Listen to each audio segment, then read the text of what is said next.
guava in Asia? Guava is a tropical fruit-bearing tree native to Mexico, Central America, and northern South America.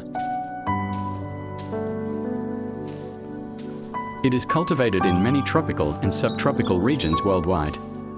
The tree can grow up to 10 meters tall and has shallow roots. Guava trees can start flowering within 2 years and reach fall,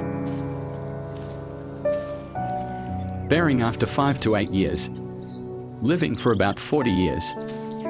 Different varieties of guava exist, including those with pink or red pulp, which are eaten ripe, and white pulp varieties, which are consumed unripe.